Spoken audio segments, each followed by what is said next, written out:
De retour à Nice, à l'Acropolis, en direct de Cartoonist, ou en presque direct de Cartoonist. On est allé visiter un peu le salon, on est allé voir l'expo Star Wars, où on a pu voir, moi je suis fan des Lego, donc j'ai regardé quasiment que les véhicules Lego Star Wars. On peut voir toutes les sortes de véhicules d'année en année en fait qui ressortent avec des petites modifications, etc. Il y a aussi de la figurine, il y a pas mal de choses, mais il n'y a pas que ça, il y a aussi une diffusion de France 5, et avec moi pour en parler, Greg. Bonjour Greg. Bonjour. Donc Greg, tu es Silver Mousquetaire. Tout à fait, c'est moi. Dans France 5. On peut le dire maintenant. Mais pas que. Pas que, non. Pas que, puisque tu es aussi scénariste sur France 5. Sur France 5, scénariste, j'ai participé un peu au baston au début. Voilà.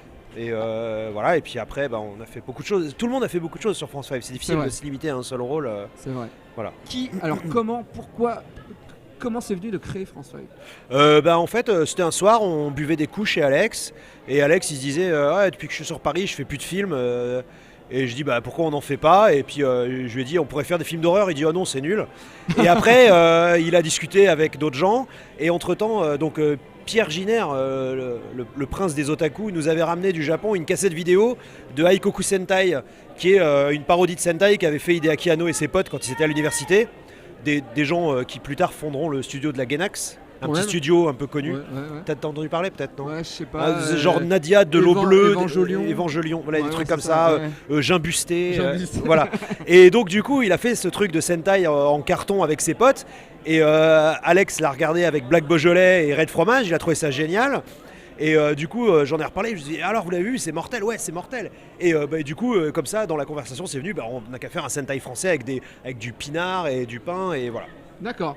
Et alors, attends, je reprends ma question, mais oui, il y a eu un succès de France 5 au Japon. Oui, tout à fait. Est-ce que vous vous attendiez à ça ? Et à ton avis, pourquoi ? Pas du tout. En fait, avec Alex, on l'avait fait dans on l'avait fait dans l'esprit de plaire aux Japonais.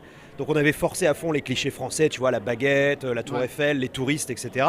On l'avait fait comme si on le faisait pour les Japonais. Mais on s'attendait pas à ce que ça marche autant auprès des Japonais.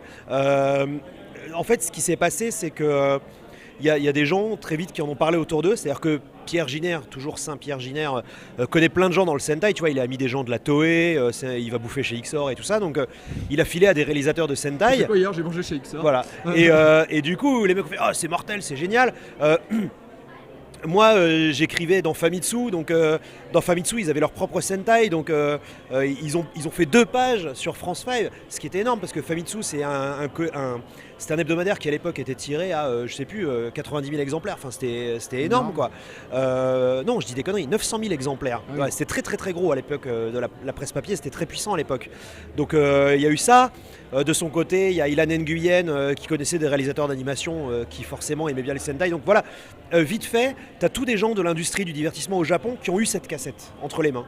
Et là, c'est allé très vite, ils ont montré à leurs potes qui ont montré à leurs potes qui bossent à la télé, machin, et François est devenu culte.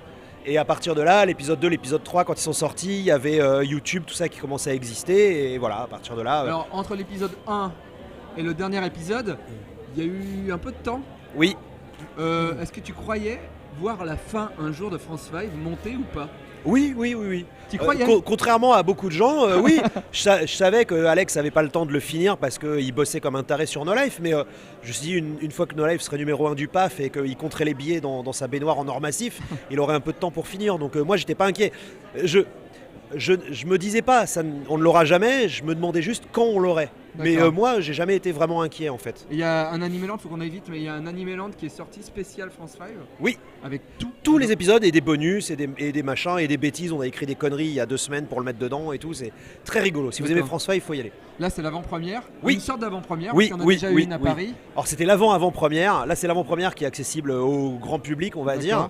Et c'est une belle boucle puisque France 5 1 avait été diffusé aux cartoonistes en 2001. Oui. Et là, le dernier, Cartoonist 2012. Voilà, c'est formidable. Juste pour finir, une petite question pour toi. Tu es scénariste. Oui. Parce que tu as envie de faire le beau gosse devant les filles, tu t'es créé un rôle de Silver Mousquetaire, c'est pour ça que tu es scénariste sur France 5. Alors, il y a beaucoup de gens qui m'ont dit ouais, tu t'es fait le beau rôle et tout machin. Ce qu'il faut savoir, c'est que dans l'épisode 1, c'était pas moi Silver à la base, c'était un autre gars qui s'est pété la cheville et du coup, je l'ai remplacé. D'accord, voilà. Très bien. Donc finalement, t'as eu du cul. Voilà, en plus, surtout, autre chose, alors les gens me disent ouais, mais surtout, à la base, on ne faisait qu'un seul épisode. Et Silver, c'est avec Hypnostrum le seul dont on ne voit pas le visage. C'est vrai. Ok, voilà. Très bien. Bon à bientôt. À bientôt. Et puis nous on se retrouve tout à l'heure pour la dernière émission de la journée. Ciao. Ciao.